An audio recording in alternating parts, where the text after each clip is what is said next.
নমস্কার বন্ধুরা, আজও আমি একটা সুন্দর রেসিপি আপনাদের সাথে শেয়ার করব। ভিডিওটি স্কিপ না করে সম্পূর্ণ দেখতে থাকুন।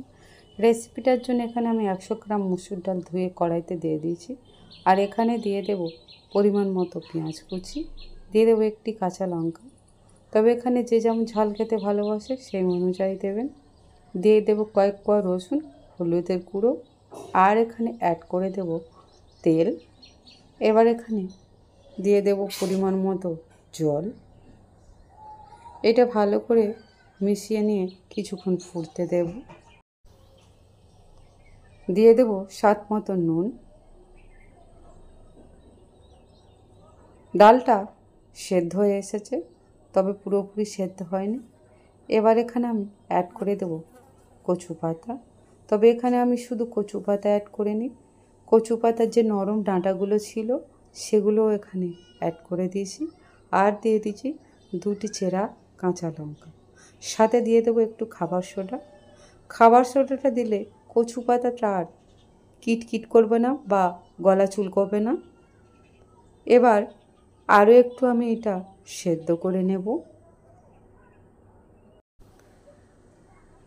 এটা খুব ভালো করে সেদ্ধ করা হয়ে গিয়েছে। এবার এটা আমি নামিয়ে নেব। এবার এই কড়াইতে আরও একটু তেল অ্যাড করে দিলাম।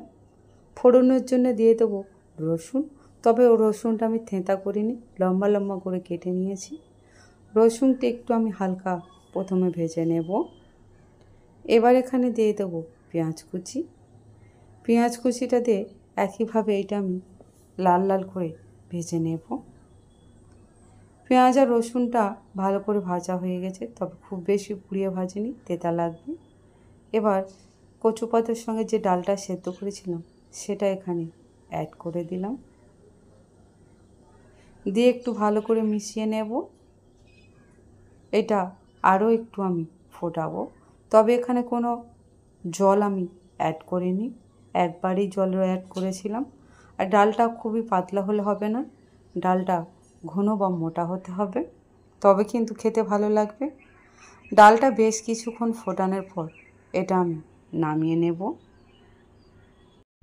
ডালটা আমি নামিয়ে নিয়েছি। আর ঠিক কতটা লোভনীয় হয়েছে দেখুন বন্ধুরা। বাড়িতে যদি কিছু না থাকে এভাবেও ডাল রান্না করে খাওয়া যায়।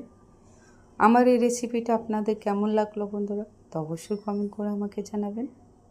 রেসিপিটি ভালো লাগলে লাইক, কমেন্ট, শেয়ার, সাবস্ক্রাইব অবশ্যই করবেন। ভালো থাকবেন, সুস্থ থাকবেন। ধন্যবাদ।